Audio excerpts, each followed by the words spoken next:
Olá, alunos da segunda série, tudo bem com vocês? Vamos para mais uma reflexão filosófica. Na aula de hoje, ao final dessa aula, nós vamos desenvolver um trabalho um pouquinho diferente. E à medida da nossa conversa, do nosso bate-papo aqui filosófico, eu estarei explicando para vocês. Então, nós vamos começar trabalhando pela última parte que nós estudamos. Vamos começar pelo pragmatismo até chegarmos ao conceito de teoria do conhecimento. Então, nós vamos dar uma passada basicamente sobre aquilo que nós já estudamos até aqui. E no final da aula, esse trabalho diferente, um trabalho que tem por objetivo interligar disciplinas para o conhecimento de vocês e para o crescimento de vocês, ampliando o conhecimento de vocês, ok? Então me acompanhe.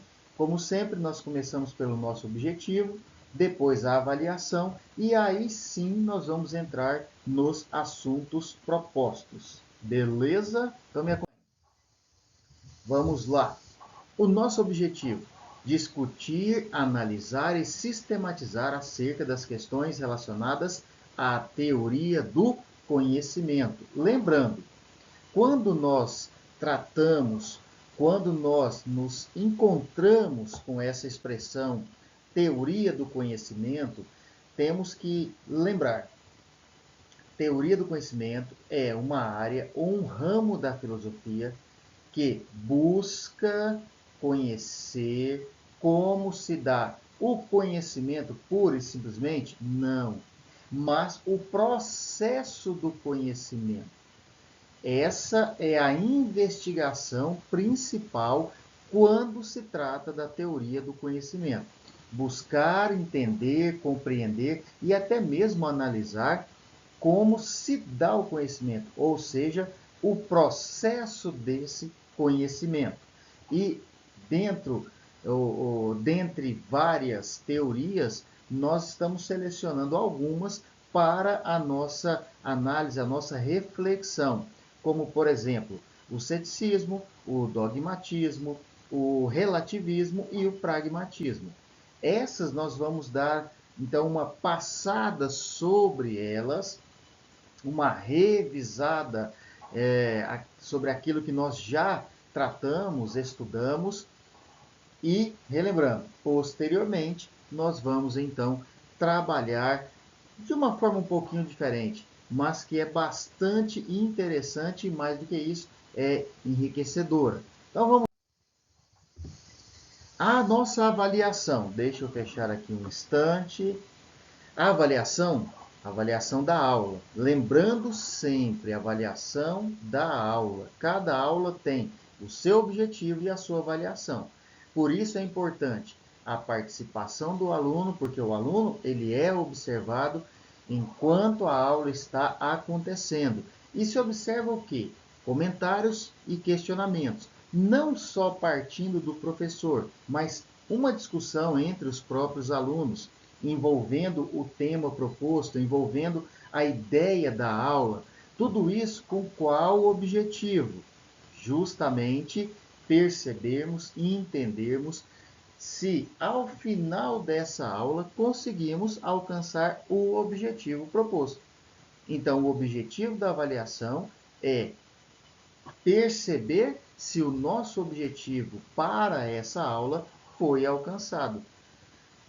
Observe bem, entenda bem, não é uma avaliação de nota, não é uma avaliação do aluno em si, mas uma avaliação sobre a aula. E isso é importante para que tenhamos condições de medir, de mensurar se alcançamos ou não o objetivo da aula, se essa aula realmente foi ou não foi uma aula produtiva. Pois vamos caminhar. Começando pela ideia do pragmatismo. O pragmatismo, então, como nós vimos, constitui uma escola de filosofia estabelecida no final do século XIX, nos Estados Unidos. Porém, é uma escola que se deteve somente nos Estados Unidos? Claro que não. É uma escola que, assim como as outras, E quais outras podemos citar? Relembrando, o próprio ceticismo, o dogmatismo, o relativismo se espalhou pelo mundo. Inclusive, é bom que se diga que o pragmatismo hoje ele está acima de tudo ou sobre todas as demais escolas, no sentido de que a concepção do ser humano é essa concepção da prática, da objetividade, pois o pragmatismo nos faz pensar justamente isso. Objetivo, meta, alcance. E isso é o que nós temos visto e sobre isso somos incentivados também a trabalhar. Claro, tudo tem o seu valor, dentro de certas medidas. Isso não pode se tornar, como nós vimos nas aulas anteriores, um adoecimento. E esse é o questionamento que se faz sobre a escola pragmatista. É esse o questionamento. Até que ponto uma vida objetiva, uma vida que busca e que estabelece metas a serem alcançadas, ela está dentro de uma situação que o homem consegue trabalhar, o ser humano consegue trabalhar, sem ser por essa escola ou por esse ritmo de vida e de pensamento explorado a tal ponto que ele perde a sua noção enquanto ser humano, se tornando quase que uma máquina nessa engrenagem de produção. Então, segundo essa teoria filosófica, o sentido de uma ideia corresponde ao conjunto dos seus desdobramentos práticos.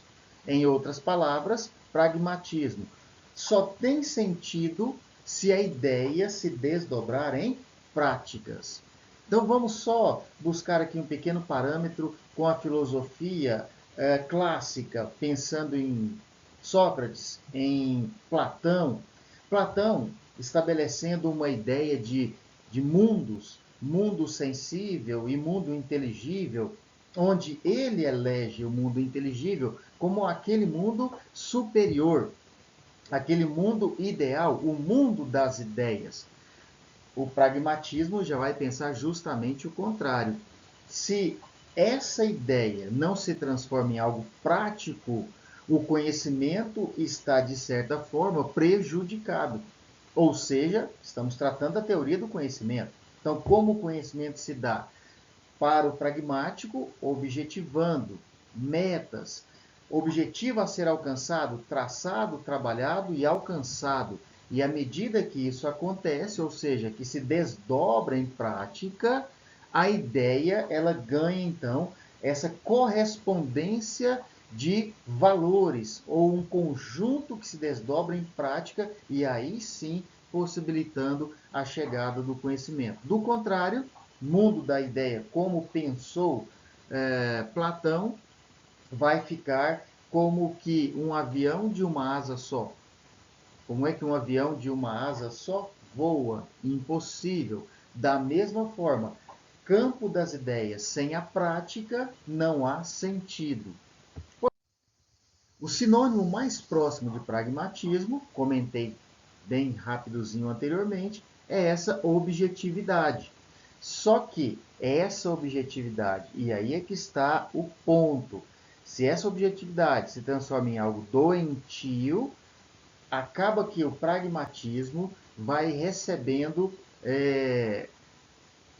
não um adjetivo, mas espera que eu vou lembrar a palavra agora, pejorativo, vai ganhando sinônimos pejorativos e não em si algo que possa acrescentar, mas algo que possa estragar, acaba degenerando, estragando o próprio ser humano, que de tanto objetivar perde o sentido de humanidade. Aquilo também comentado, a empatia, a compaixão, o sentido de ser socialmente acaba se perdendo porque o objetivo é colocado acima de todas as demais coisas que compõem a vida do ser humano.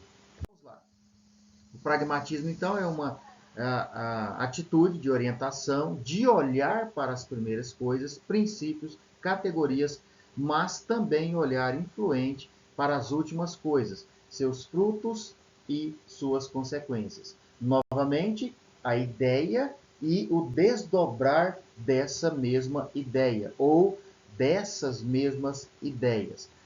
O mundo das ideias tem que se transformar em ideias práticas. Por isso, lembrando, pragmatismo, o da prática. E lembrando também, objetividade. Veja que nós somos impulsionados a ver e pensar o mundo dessa forma. Nós somos incentivados a sermos organizados. É claro que aqui nós não vamos discutir o erro, se está errado, e claro que não é objetivar, ter metas, estabelecer caminhos. A grande questão é quando isso extrapola, quando isso sai do limite, o limite razoável de uma vida não adoecida. E fique bem claro isso. Numa analogia com o mundo animal, e aqui eu vou terminar esse primeiro ponto com pragmatismo, é a postura do leão perseguindo a sua caça. O foco está todo concentrado em seu objetivo, e o leão não se dispersa fazendo outras coisas que não estejam ligadas à obtenção do seu objetivo ou da sua caça. Agora imagina, nós não somos leões, mas isso é muito usado, inclusive, em seminários, palestras, como uma forma de incentivar, de motivar. O coach se utiliza muito dessas expressões e desses pensamentos. Aquela expressão de faca nos dentes, sangue nos olhos, enfim. Você é o vencedor, você pode.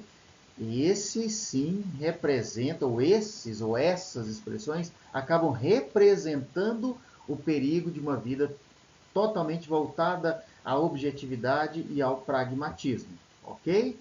Então vamos avançar.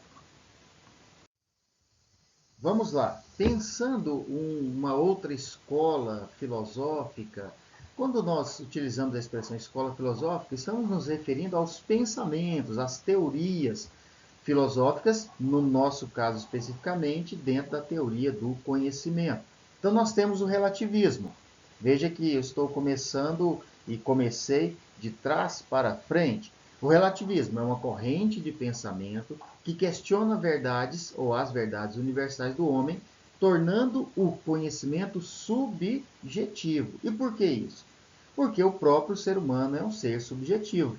Aquilo que pode representar uma verdade absoluta para uma sociedade não necessariamente representa uma verdade absoluta para uma outra sociedade. E isso pode estar ou se dar no campo da política, da religião, dentro do senso comum, aquilo que é transmitido de geração em geração, dos avós aos pais, aos filhos, aos netos, enfim.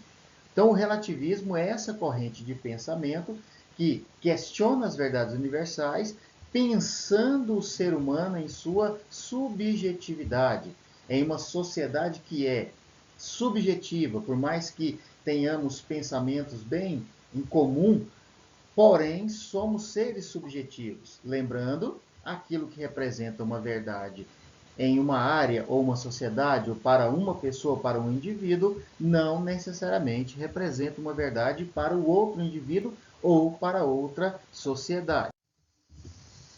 O ato de relativizar é levar em consideração questões cognitivas, maneira de se aprender, condição de se aprender, capacidade de se aprender, condições morais e culturais sobre o que se considera uma verdade. Ou seja, o meio que se vive é determinante para construir essas concepções. Concepções de quê? De verdade. Isso está muito ligado ao senso comum, que é uma base de saber, que é uma base de conhecimento. Então veja que o meio, a influência social, ela é determinante para as concepções de verdades. E o ato de relativizar é justamente levar em consideração esse meio. Ou seja, vamos lá, tal sociedade pensa de tal forma e, de acordo com esse pensamento, ela age porque tem uma construção cognitiva, moral e cultural. O indivíduo, ele se lança a tal pensamento e sobre esse pensamento, até mesmo sob esse pensamento, em cima ou abaixo desse pensamento, ele vive e constrói a sua verdade.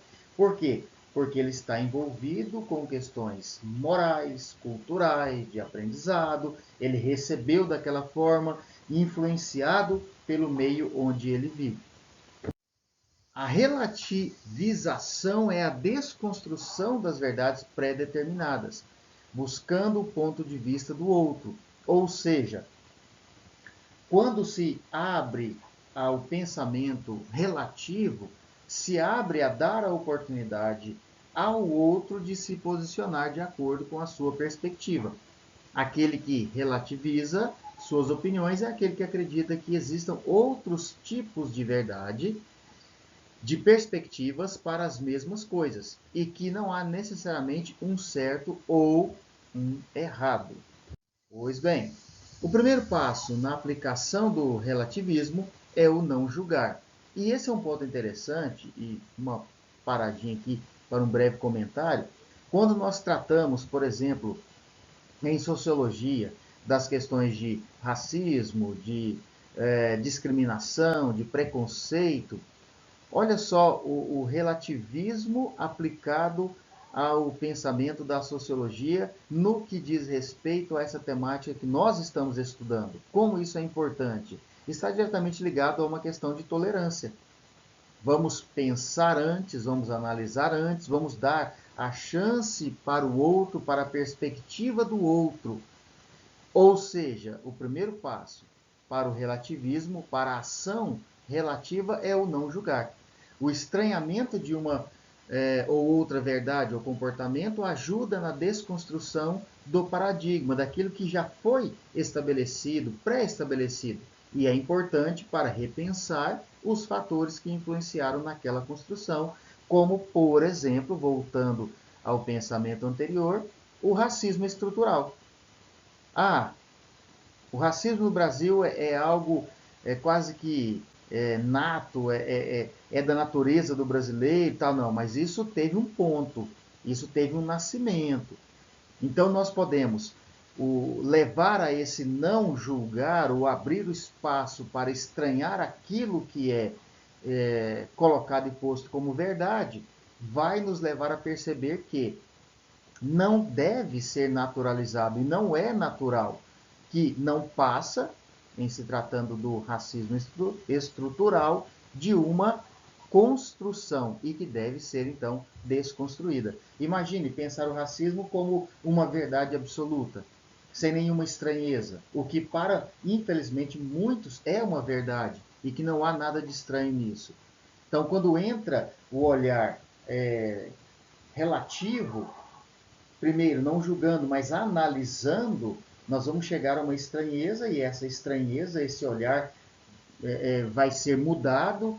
Consequentemente, nós vamos abrir os olhos, a perspectiva para um outro modo de ver o problema, tendo condições, então, de não abraçar essa verdade como uma verdade absoluta, desconstruir isso que de fato não deve ser visto como uma verdade absoluta, resolvendo então o problema em si. E para terminarmos, nós estudamos o dogmatismo e o ceticismo. Na nossa passada geral, nós entendemos que o dogmatismo nada mais é do que, aí sim, uma verdade inquestionável, e o ceticismo, ele olha para a verdade como uma impossibilidade da mesma existir, a não ser sendo uma verdade exposta para cada um que declara essa verdade, muito individualizada, e por não ser possível chegar a uma verdade absoluta, o conhecimento também fica, nesse sentido, impossibilitado. O contrário é verdadeiro. O dogmático vai pensar justamente em cima de uma verdade absoluta, e por existir essa verdade absoluta, o conhecimento, então, ele é possibilitado. Então, até aqui, nós fechamos essa nossa passada, fechando essas escolas filosóficas, essa forma de pensar o conhecimento, a possibilidade ou a impossibilidade de se alcançar o conhecimento. E como eu disse no início, vocês farão uma atividade hoje um pouquinho diferente. Uma atividade que se relaciona com outras disciplinas, pois nós vamos trabalhar uma interpretação de texto dentro de uma proposta chamada de nivelamento, nivelamento de conhecimento.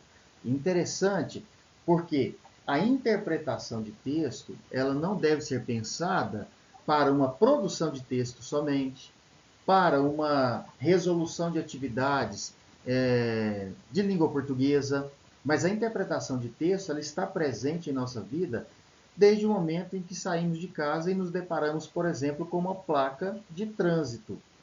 Se o sujeito, se o indivíduo, ele não sabe, ele não consegue interpretar, como é que ele vai poder se comportar bem, como esse simples exemplo, no trânsito, seja ele um motorista, um motociclista, um piloto, ou mesmo um pedestre.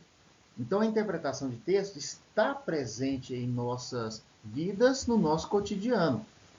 E mais, pensando na questão dos alunos, pensando na preparação dos nossos alunos, de vocês, alunos, com relação às avaliações, com relação aos vestibulares, com relação ao próprio Enem, com relação à matemática, à química, à física, à geometria, enfim, são todas as áreas e áreas de nossas vidas que carecem de uma boa interpretação.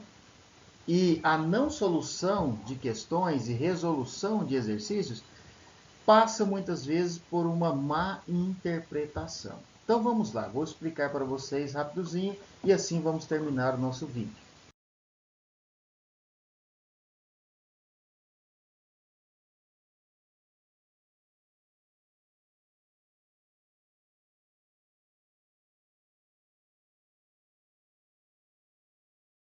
Eu coloquei aqui para vocês, para situar vocês, tá? Então, já está no plano de estudo, já está na plataforma, no GPA, e o que vocês irão fazer? Tá lá, no grupo tem o ID certinho, bonitinho. Vocês, obviamente, vão assistir, já terão assistido a aula. Posteriormente, vocês vão encontrar esse texto, tá? O cansaço é também colonial? Crítica à sociedade do cansaço. Vocês vão ler esse texto com qual objetivo? Simples. Vocês vão ler o texto e vão interpretar o texto, literalmente o que o texto quer dizer, o que o texto diz. No final da sua leitura, e para quem estará em sala de aula, fará uma leitura em dupla.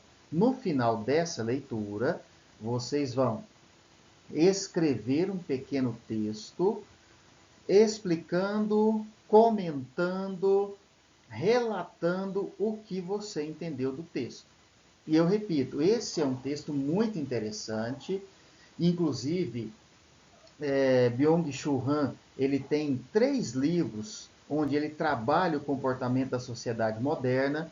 Ele fala da sociedade do cansaço, ele fala da sociedade da transparência, ele fala da morte do eros, ou do desejo, do sonho, do objetivo. É muito interessante a perspectiva que ele tem. E por que esse texto foi escolhido? Foi escolhido porque ele está de acordo com o pensamento pragmático no sentido de uma análise dessa escola filosófica que é o pragmatismo. Até que ponto o pragmatismo é benéfico ou não é benéfico para o ser humano. Por isso esse texto foi escolhido. Entenderam? Então essa é a atividade. Desejo a vocês uma boa produção, leiam direitinho, com carinho, interprete bem e na próxima aula nós vamos para os comentários. Não será bem uma correção, mas nós vamos discutir o que vocês construíram, ok? Até a próxima aula. Qualquer dúvida, entre em contato e não deixem de trabalhar a atividade de vocês. Beleza? Até lá e um abraço.